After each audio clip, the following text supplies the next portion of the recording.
Guss, Sarajevo in 84, 18 years old. Geez, that was a long time ago. Skied in the downhill, finished 34 out of 61 competitors. Wow! Richie Biggins, Calgary in 88, at 20 years of age. Even better than Al. Super G, 31 out of 94.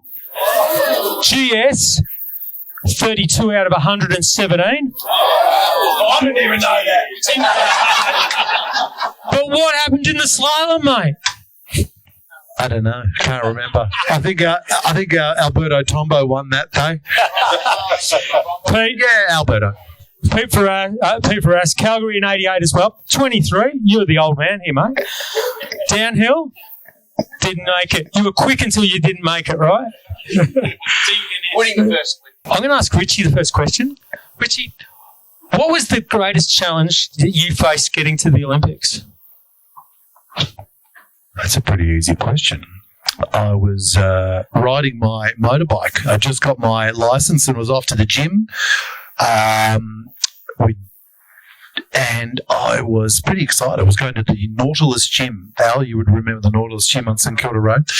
And may have been going a tad fast, not really fast, but a tad fast. I was a bit excited. And a Labrador crossed in front of me.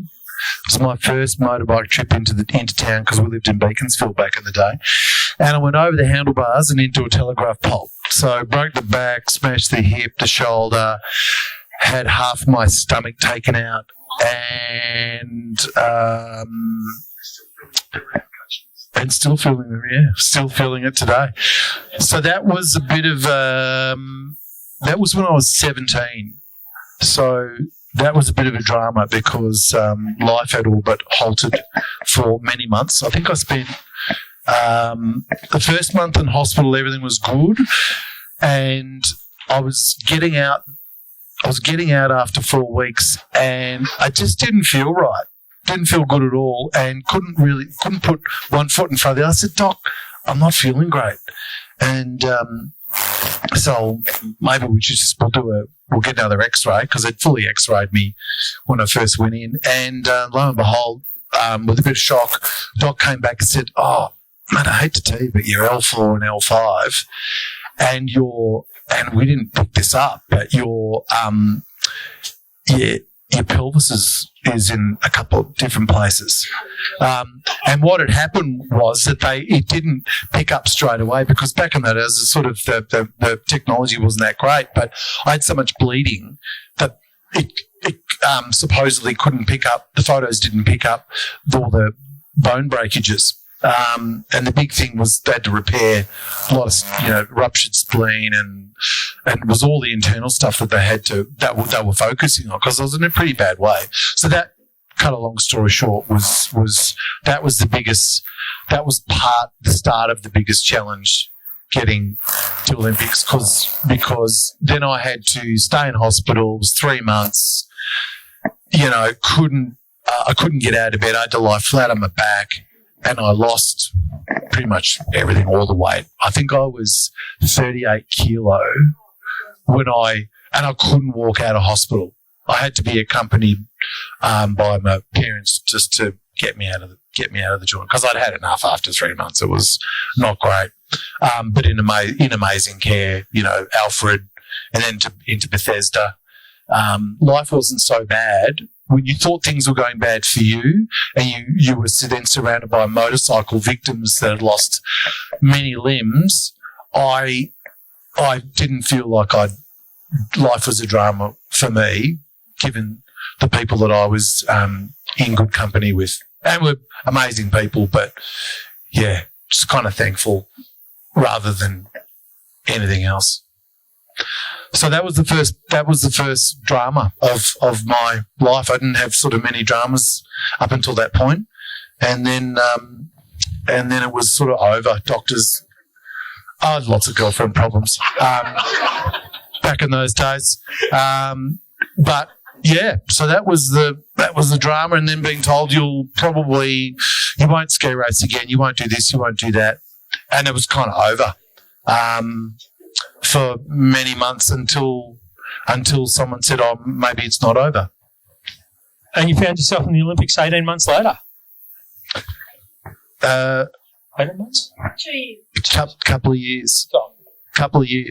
Yeah. Because then 87 World Champs was a wild goal, a completely wild, out of control goal. So we sort of talk about 88, but I think the 87 for me was possibly the biggest achievement at Crans-Montana in Switzerland. And the achievement was actually just getting there. The achievement was just being able to qualify and then being able to put some amazing runs together. And I was so skinny. Like I was so skinny. I was what's the word? What's the term when you, what's that? Yeah, but I was this stick figure and all the suits. I remember the race suit didn't even fit me because I was so skinny. And so that was the great challenge of having lost a lot of my stomach. I couldn't put weight on. So even with the specialist dietitians and whatnot, I just struggled. So when you're going through that growth spurt and growth phase of your puberty, everything had sort of just stopped. That's why you stayed as a slalom text. Predominantly, but funny enough, right? I'd hardly done any downhill training in my life, but the world champs someone had decided, oh, you probably should do the combination. So I went in the combination, which was basically back in those days it was downhill and slalom, whereas now it's Super G slalom. So they've sort of mixed it up a bit, and I had probably the best result I'd ever had after actually I had these old, I don't know if you guys remember the old Dinner Star skis. They had those plastic caps on the skis and I think I just got a sponsorship from Oakley goggles from Steve Perry, the late Steve Perry, who had actually sponsored me. And I hit the downhill run was so wild and woolly, and you spent 30% or 40% in the air. It was really hard downhill, and so I don't know why we ever thought that was a good idea for me to go in. But the last jump, there was like 6 major jumps, and one of the most famous skis, Mark Girardelli, had actually dislocated his shoulder. I was going up the lift with my parents and with Stephen Lee, and just at that point where there was this the first road jump. We basically threw your downhill skis sideways at 100 k's an hour and you went off a cliff jump. And Mark Girardelli had gone off and he'd actually caught an edge and he'd got so much air that he dislocated his shoulder mid-flight really badly, and he screamed. And like I'm watching this, I don't even think I'd done a downhill training run ever, and I'm watching this, and you can hear this scream. It was awful. It was so bad. It was a scream. It was like a girl. It wasn't, and there's like that was Mark Girardelli, right? Because you could tell it was Mark because he was skiing in these rear entry Salomon boots, which. To this day, how does a guy so good ski in those old gumboot Salomon boots? That's another story from another day, right? But I was just going to touch on Steve Lee's behind you. Or at least his jacket is. How funny. So Steve had to change the whole vibe of this moment that had happened because there's no way I'm going in this. No way I'm going this. If I was Dad, I said, this I don't need to do this. This is like we're going in this competition just for, I'm going to kill myself. So Stevie took me powder skiing and that was history and sort of loosened me up and we did it. And so that was kind of for me the biggest, it was amazing to be able to actually get to that because it was a pipe dream. There was no way it was going to happen. I was too skinny, not strong. I had lots of back problems. And I wasn't great. I think 6 months before that, I'd had to go back to hospital, and because I had a lot of what happens after when you had your stomach taken out, you get scar tissue which blocks your bowel, and I had a couple of those. And this one time, the bowel just wouldn't unblock itself, and I had to get the adhesion taken out through surgery, which is just crap. All right, enough of that. Moving on. Pete, Gory details. what did going to the Olympics mean to you? Oh, it's one of the proudest moments of my life, really. Richie, I didn't have a life-threatening moment. It was incredible that he actually even survived it, honestly, and to be able to such a prodigious talent as a technical skier, as a junior, and then for him to have that hurdle and then come to where it got to was great as a team to watch. And we really, we were so fortunate, the crew that we went through, like the guys and Anton's at the back here and Steve's not here today, but we're such a tight-knit group that to do it with such good friends was amazing, and we kind of celebrated each other's successes and got each other through some of the hard times too. Like I remember coming and seeing you on the way to going surfing the Newms and, feeling for you, but just wanting to, drop in and see if you can get better. And sure enough, you did. It's probably fair to say that sitting here and with Anton looking over there, you actually couldn't do any of it without these guys, because it's, it's so fine to say, talk about resilience and whatnot, but the resilience comes from the people around you saying, have a crack, you're going to be okay, we're going to get through this. This is a shitty day, but tomorrow will be a better day. In the same context as I was saying before, Steve had to get me out of that moment being in the lift watching a poor guy hurt himself mid-flight and dislocate his shoulder and get me out of that moment to say, mate, it's going to be okay. You're a great skier. You're going to get through this. And we've done the training and you'll be fine, even though you haven't done any downhill training. But, Pete, to his point, we've all been through really different vibes in our lives to this day. Al through his horrendous crash that he had well and truly after ski racing, and not knowing if he'd ever get through what he went through, being hospitalised and, having such a brain traumatic injury that, some of the team here might, I think, also have been there on the day to save Al. But these are the sort of things through marriages, through accidents you don't plan for in your lives, through growing up together and travelling around the world. We've been through a hell of a lot together, and I think it's sort of a testament to, our friendship. Just because we're brothers. I mean, it's like brothers from another mother, but it's so true. And we didn't have the technology back in the day. We didn't have the technology to communicate, how you're feeling, and you didn't have the opportunity to talk to your parents because you couldn't get a line out through the exchange, the phone exchange, and there was telex. It was telex. It was before. It was telex, and it was a line out, and you couldn't get the line out. And I remember, I think it was Pete that came up with this idea. You tie the string, you put a hole in the 10 shilling coin, and you put the string around it, and you feed the machine, and that was partially your only way to get a line out.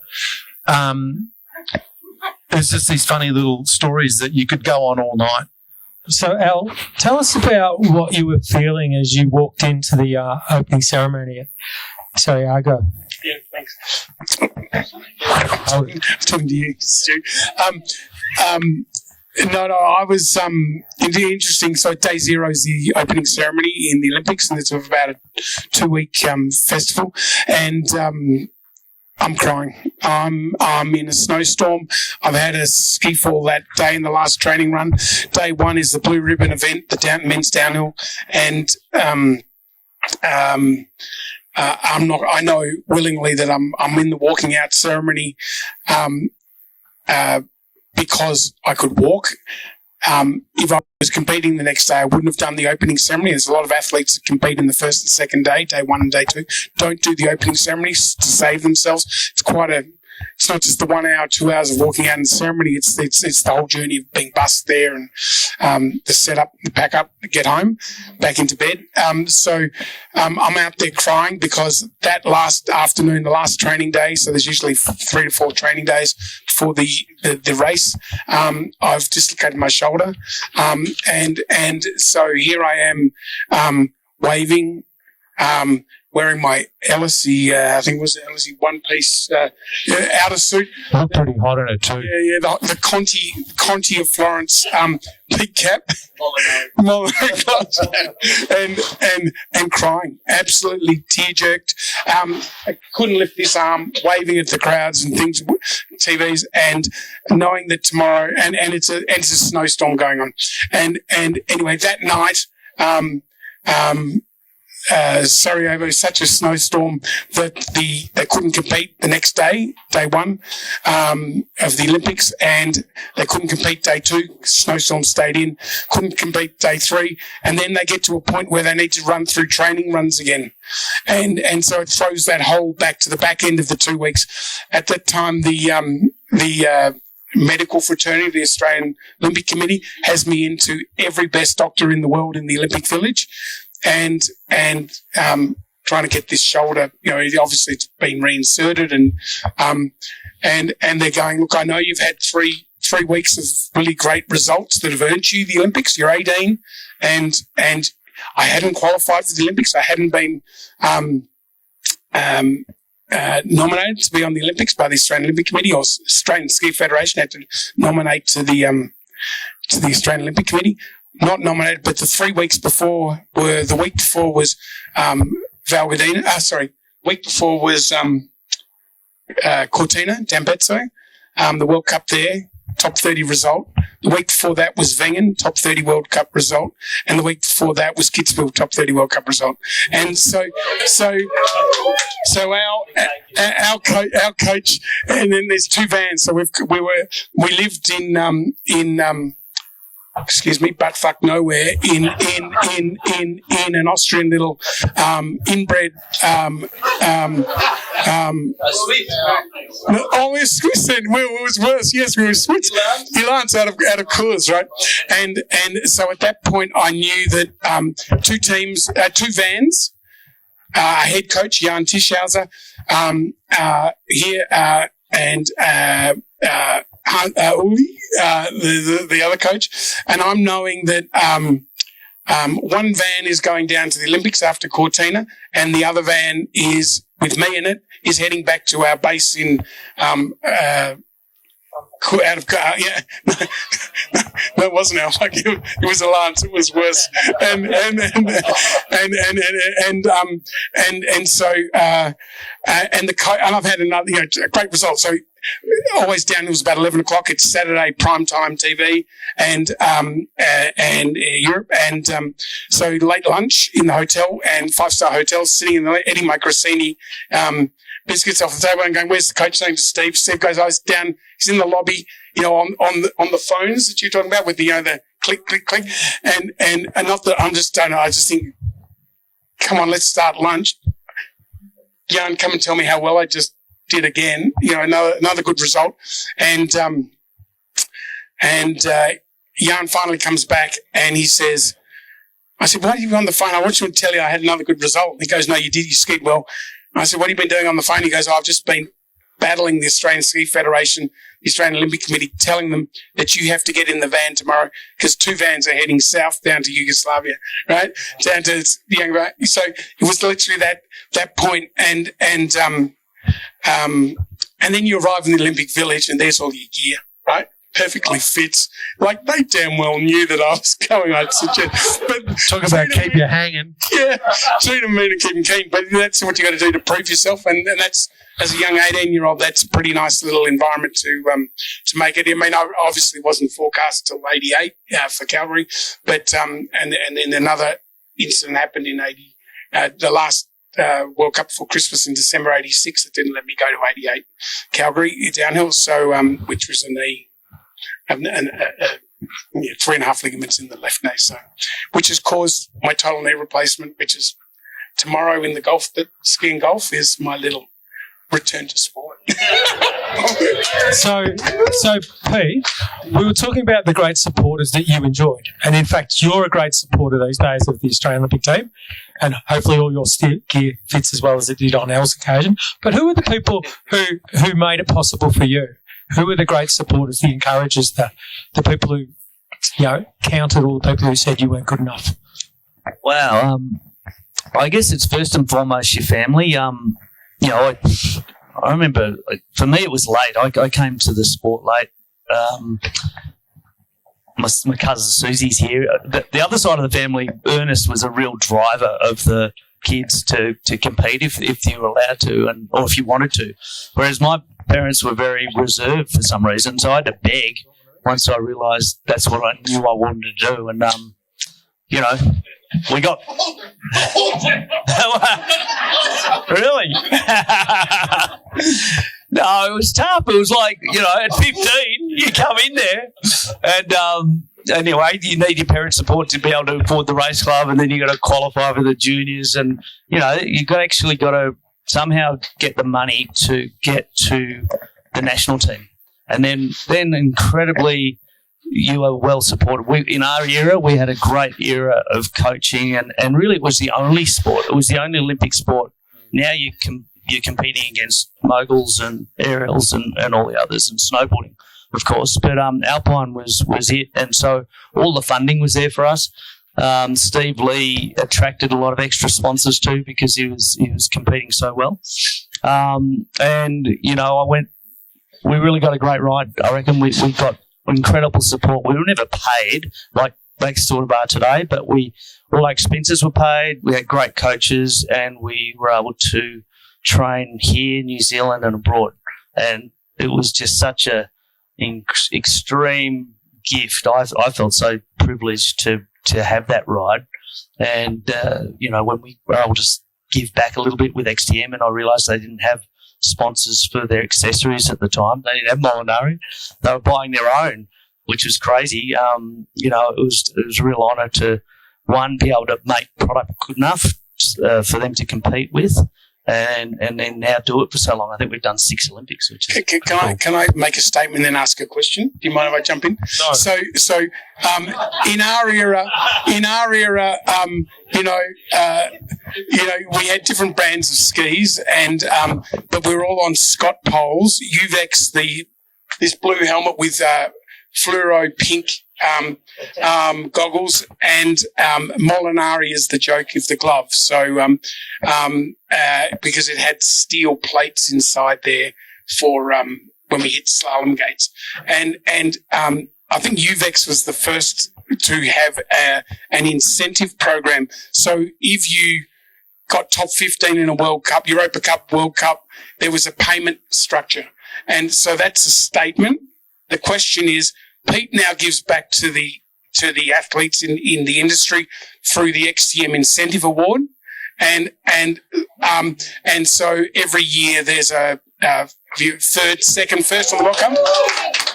There's a quantum, and he presents a wonderful big fat check to the athletes, and so the question is, did you learn it from the UVEX incentive program in 1983, 4? Didn't Atomic have that as well? I think they all had All the skis had it. Dynamic had it. Well, I don't know, potentially. Yes. I think we were conditioned. I think that, honestly, that's why I got in the game. I think we all love the interaction you have with sponsors. Like, the actual relationship you get to have with your sponsors is really special because they treat you well. They give you all the good gear. They give it to you before it's available. Race stock? Yeah, race stock. But even Oakley, you were always on stuff that no one else could get for another 6 months. So, and they were always asking, how does it perform? How does it work? So that interaction was, for me, intriguing, and I really liked it. And I think I was born on this world in my father's eyes to take over the building company, and I knew that as a 5-year-old, and that's why I think I went ski racing, because I wanted to get the fuck out of that. But he was a good builder, though. And when I retired from ski racing, and Dad was like, finally he's going to come in, I said, I'm going this way. We're going to make some ski stuff, and I think that was the right way for me too. So, Richie, what was one of the first things you remember when you think about your Olympic experience? a lot of nerves. I had a similar experience to Al in that I qualified very late to get to the Olympics. I'd actually smashed my whole hand the month before Olympics, so we're done, right? Metacarpals, pins, plates, a month off, couldn't race. And it was turned out that the amazing doctors in Innsbruck had actually, with pins and plates, you can't ski. It's no problem. We put the cast on you, get out, go. Still a bit sore, but the pins and plates held everything in place. And I was lucky enough that they the federation actually took me to Canada on the expectation, he was going pretty well till that smash. We'll take him and see if he can do something. And I think, unbeknownst to me, similar to Al, they'd already got my wardrobe sorted for the Olympics, unbeknownst to me. All I had to do was possibly back up with some good results. And then the Canadian champs was a really, really good one for me. I can't remember the exact results. You probably got them all there. Just you wouldn't be able to find it on Google. But, I was right up there with the best of the Austrians. I think I even beat Leonard Stock there I beat one of the events. I beat him because I couldn't stop talking about it. And I think I suggested to my old man hey, if you can beat Leonard Stock, maybe you got a chance.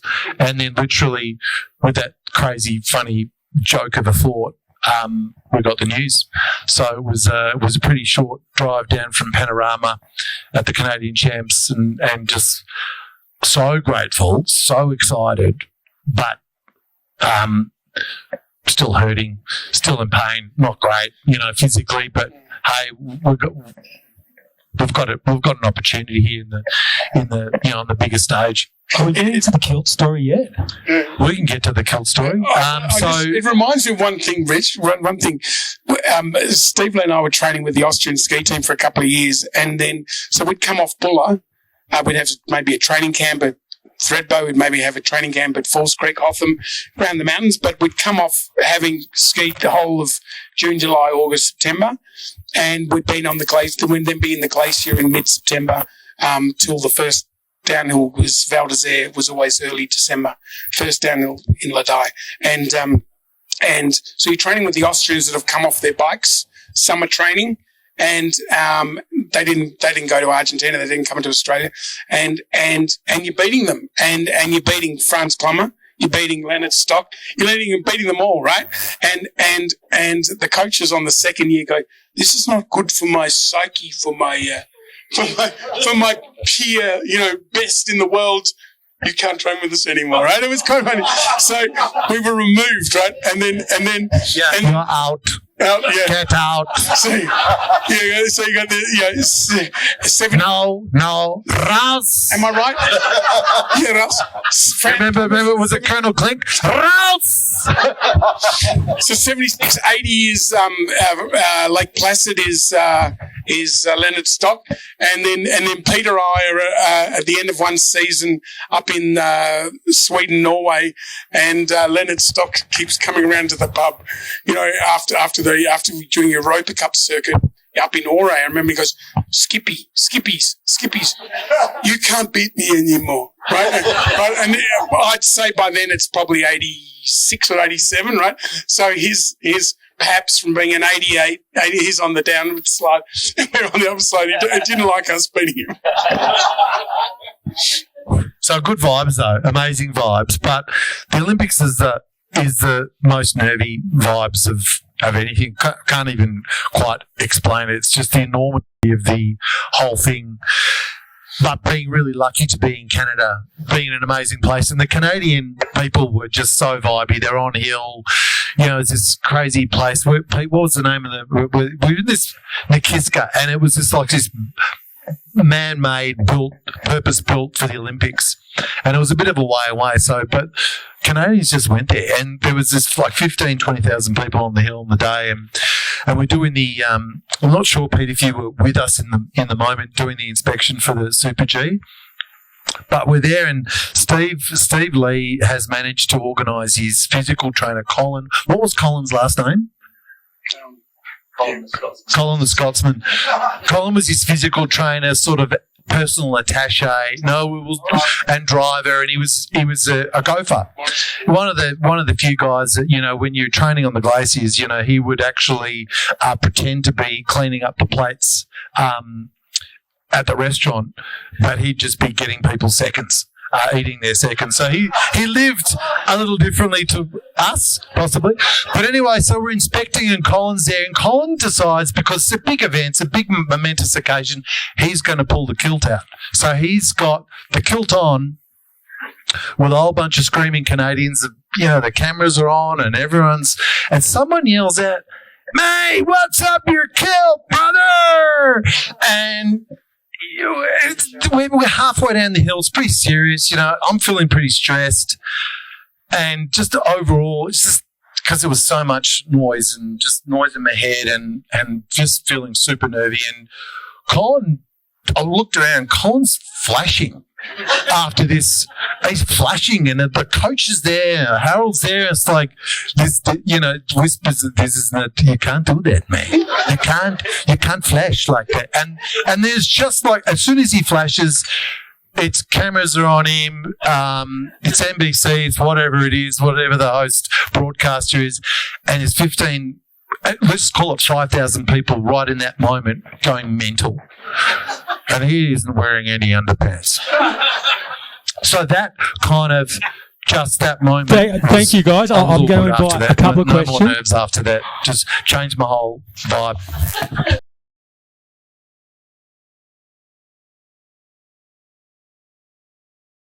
So, Pete, you've always been in marketing. Tell us about this headband in the middle of the Olympics. What? Jojo. Was it? We don't know. Well, they may not have been an official sponsor at the time. So we may or may not have worn it. I don't know. I think we did wear it, Pete. We may well have worn it. There you go. Yeah. So we've been sponsoring them a little longer than I thought. So for people who have known these guys for as long as a lot of us have, they're normal people. They're great people. Is this a question? When they get together. We're not normal. What happens when you guys get together? You go back to the days we were probably racing. And I just wonder, how long do you think that'll go right to the end? Correct. It's incredible to watch the way you guys get on. Well, that's a great point, right? Because Anton Manning's down from Sydney, right, at Fredbo Race Club, right? And Anton goes, well, if we're skiing Burke Street, maybe we'll just go to Richie's farm on Saturday, right? We'll do the race club. It's got the fundraiser Friday night, advertising, right, at Alberg, and then maybe we just get off the hill Saturday and go and look at some sheep, you know, at Richie's. Valet Black Nose from Switzerland. Thank you very much, Alistair. Hey, to add to that, Steve Lee's coming down on, I think, the July 25th. There's going to be an Olympic celebration. Well, it's when it really gets special, when we all get together and to listen to Steve talk story is, oh my God, it's it even quietens Richie down, if that's possible. It does. It takes you on. But you're right, Andy. I mean, we've all got a fingerful or fistful or whatever the term you want to use of best friends. It's pretty hard that, you know, there's Anton, there's Richie, there's Richie, and Steve's, you know, unfortunately not here tonight, but, you know, there's your fistful of best friends, and you ski race, you room together, you live together, you brought each other up, you put each other down. Never shared girls. No. But, you know, it's funny. Well, and on that thought, a lot of what we're talking about tonight, some of it hasn't been dredged up for 30 years, right? So, you know, when you're done and dusted with all this, it kind of like, Stewie rang yesterday, and so I said, mate, yeah, we just want to talk about a couple of things and talk about resilience and this and that, and it's like, but it's funny sitting here because it just brings up vibes that have been there for quite a long time, and thinking to myself, who's going to want to hear these old stories? So there's a story, but it's great. Yeah, it's great. But it's great. It's great for us because we don't talk about these things together. We as someone said, we're just normal. You get on with your life. Anthony came down. We're very concerned about Al because he hasn't done any golf practice for the last 12 months, and we're very concerned because Matto's he's coming a long way, and we're not coming here. We're not going to compete tomorrow just for the sake of competing. We want to win. We want to win. So just to extend that one little step further, there's a Simon Weed Rootney. There's a New Zealand top end. New Zealand's best ever. Yeah, if you, today's new is Alice Robinson. If you know the Alpine world, Alice Robinson's now gone hotter than what he went, the best New Zealander, and he's going, Michelle, is it live? Can I ask a question from across the ditch? And when I go, no, there's a recording, but it's not live. He goes, then I want you to ask these 2 questions. I'm not going to announce them because they're stories I haven't recalled, right? Remembered. So I